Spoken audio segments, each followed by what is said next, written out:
అమరావతి చట్టబద్ద బిల్లును ఉభయ సభలు ఆమోదించడంతో అనకాపల్లి జిల్లా నక్కపల్లిలో హోంమంత్రి అనిత నివాసం వద్ద సంబరాలు జరుపుకున్నారు. ఈ సందర్భంగా మంత్రి అనిత నాయకులు కార్యకర్తలకు స్వీట్లు పంచి హర్షం వ్యక్తం చేశారు. జై అమరావతి, మన రాజధాని, మన అమరావతి అంటూ నినాదాలు చేశారు.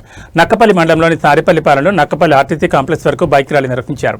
ఈ బైక్ ర్యాలీలో హోంమంత్రి అనిత పాల్గొన్నారు. ర్యాలీ అనంతరం నక్కపల్లిలో doctor BR Ambedkar, NT Rama Rao విగ్రహాలకు పూలమాలలు వేసి నివాళులర్పించారు.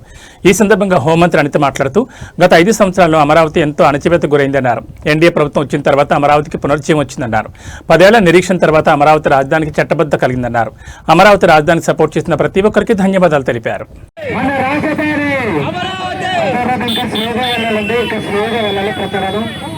దయచేసి కింద రోడ్డు వరకు దొరుకుతుంది, కొద్దిగా రోడ్డు చూసుకొని తండ్రి నడకండి. ప్రతి ఒక్కరు రోడ్డు వర్క్ జరుగుతుంది, కొద్దిగా విషయం గమనించి ప్రతి ఒక్కరు స్లోగా వెళ్ళాలి.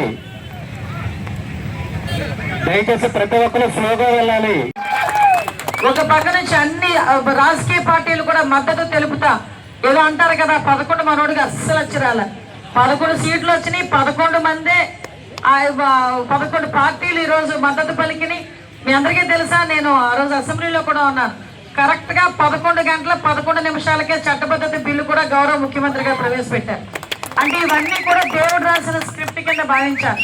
వీటన్నిటికీ కూడా ఈరోజు చట్టబద్ధత వచ్చి దేశంలోనే ప్రముఖ రాజకీయ పార్టీలన్నీ ఆంధ్రప్రదేశ్ రాజధాని అమరావతిగా ఉండాలి అని మేమందరం కూడా చట్టం చేస్తున్నామని చెప్తే నిన్న ఇంతగా కూర్చొని అక్కడ గుంటూరు ఏమన్నాడు, మియాంగా ఏంటది